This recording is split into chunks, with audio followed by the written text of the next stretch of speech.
মধ্যপ্রাচ্যের আত্মনিয়ন্ত্রণ অধিকার তার নিরাপত্তা রক্ষার জন্য যুক্তরাজ্য সহায়তা দিতে প্রস্তুত, এই কথা বলছে। অর্থাৎ যেইভাবে হামলা, যে পলিসিতে আগাচ্ছে ট্রাম্প, অ্যাগ্রেসিভ একটা মনোভাব নিয়ে, সেই মনোভাব কোনো পর্যায়ে ন্যাটোর সদস্য দেশ চীন, রাশিয়া কারোর কোনো সমর্থন নেই।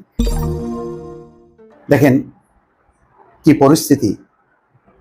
আমেরিকার পাশ থেকে যে শক্তিধর দেশগুলো, যারা বন্ধু ছিল তারা এবং যারা প্রতিদ্বন্দ্বী ছিল তারাও কিন্তু সরে যাচ্ছে। ইরান ইস্যুতে এমন একটা যুদ্ধ, এমন একটা পরিস্থিতি তৈরি করছে, কেউ সমর্থন করছে না।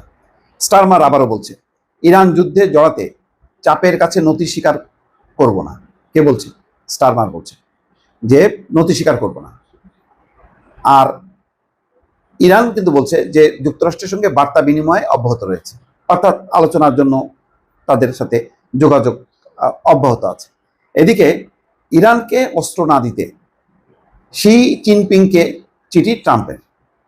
তার মানে বিষয়টা এরকম নিশ্চিত দাঁড়াইছে যে চীন সত্যি সত্যি অস্ত্র দিচ্ছে।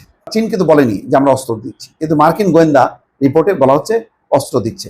যুক্তরাষ্ট্রের প্রেসিডেন্ট জানিয়েছেন তিনি চীনের প্রেসিডেন্ট শি জিনপিংকে ইরানকে অস্ত্র সরবরাহ না করতে বলেছেন। জবাবে শি জানিয়েছেন তিনি এমন কিছু করছেন না। সাথে সাথে জানা দিয়েছে তিনি এমন কিছু করছেন না। ফক্স বিজনেসকে দেওয়া এক সাক্ষাৎকারে ট্রাম্প দাবি করেন, আমি শুনেছিলাম চীন ইরানকে অস্ত্র দিচ্ছে, অর্থাৎ আপনারা সব জায়গাতেই এমনটা দেখতে পাচ্ছেন। ট্রাম্প বলেন, আমি তাকে চিঠি লিখে এমনটা না করতে বলেছিলাম, তিনি আমাকে ফিরতি চিঠি দিয়েছেন, নিশ্চিতভাবে তিনি এমন কিছু করছেন না।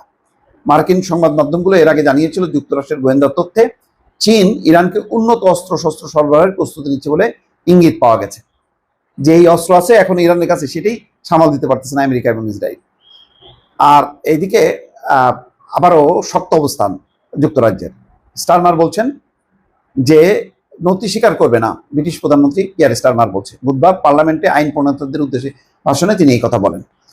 আগের দিন রাতে এক সাক্ষাৎকারে ডোনাল্ড ট্রাম্প বলছেন যে গত বছরের সম্পাদিত যুক্তরাষ্ট্র যুক্তরাজ্য বাণিজ্য চুক্তির শর্তাবলী যে কোনো সময় পরিবর্তন করা যেতে পারে। ট্রাম্পের এমন মন্তব্যের পর ট্রাম্প এই প্রতিক্রিয়া জানালেন। পার্লামেন্টের স্টারমার বলেন, এটি আমাদের যুদ্ধ নয়, আমাকে ভিন্ন অবস্থান নেওয়ার জন্য অনেক চাপ দেওয়া হয়েছে। গত রাতের ঘটনাও সেই চাপের অংশ ছিল। যুক্তরাজ্যের প্রধানমন্ত্রী বলছেন, আমি আমার সিদ্ধান্ত পরিবর্তন করব না, আমি নতি স্বীকার করব না। এই যুদ্ধে যোগদান আমাদের জাতীয় স্বার্থের অনুকূলে নয় এবং আমরা তা করব না। আমি জানি আমার অবস্থান কোথায়। দেখেন কিয়ার স্টারমার মধ্যপ্রাচ্যে যাচ্ছে, তারা বলছে যে তারা এই যুদ্ধে জড়াবে না, কিন্তু মধ্যপ্রাচ্যের আত্মনিয়ন্ত্রণ অধিকার তার নিরাপত্তা রক্ষার জন্য যুক্তরাজ্য সহায়তা দিতে প্রস্তুত, এই কথা বলছে।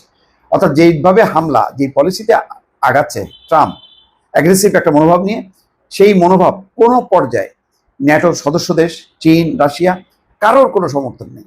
এমনকি আমেরিকার যেই নিজস্ব যেই জনমত, সেটাও হচ্ছে বিপক্ষে। তারপরেও গ্রহ ধরে ট্রাম্প কিন্তু তার মতন করে যুদ্ধ চালায় যাচ্ছে, অবরোধ চালায় যাচ্ছে, সব একতরফা তার অবস্থা।